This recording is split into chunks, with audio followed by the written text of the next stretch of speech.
Lionel Scaloni খণ্ডকালীন দায়িত্ব থেকে permanent coach হওয়া স্ক্যালোনির কোচিং কেরিয়ারের ভিন্ন মাত্রায় গেছে 2022 বিশ্বকাপের জয়ের পর থেকে। আর সেই জয়ের নায়ক লিওনেল মেসি আছেন 2026 বিশ্বকাপ মিশনেও। তাই তো প্রতিটা মুহূর্তেই যে কোনো সিদ্ধান্ত আগেই মেসি স্ক্যালোনি জুটি আলাদা প্ল্যানিং করবেন, এটাই স্বাভাবিক। এবারও হয়েছে তেমনটাই। রোজারিওর এক কফি শপে নিজেদের ছোট্ট মিটিংয়ের কথা তিনি নিজেই এনেছেন সামনে। আমরা কাছাকাছি ছিলাম, তাই দেখা করে কফি খেয়েছি। যারা মেসিকে চেনে তারা জানে সে জন্মগত প্রতিযোগিতায় নামতে পছন্দ করে, সবসময় দলে থাকতে চায়, মাঠে নামতে চায়।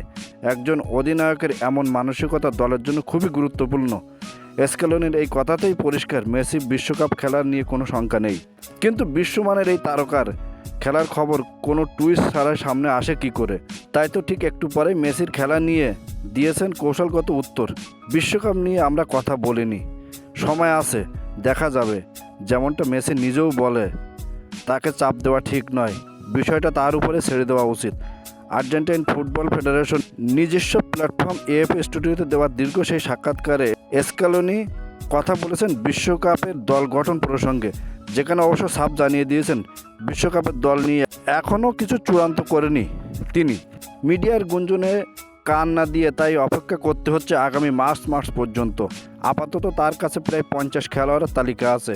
গত বিশ্বকাপে আমরা দেখেছি একদম শেষ মুহূর্তে এসে কয়েকজন খেলোয়াড় চোটে পড়ে গিয়েছিলেন, তাই কাউকেই এখনই বাদ দেওয়া যাচ্ছে না। মার্চের পরই শুরু হবে আসল চ্যালেঞ্জ, এবং সেই দলে মেসি যে তার জায়গা নিশ্চিত করেছেন তাতে কোনো সন্দেহ নেই।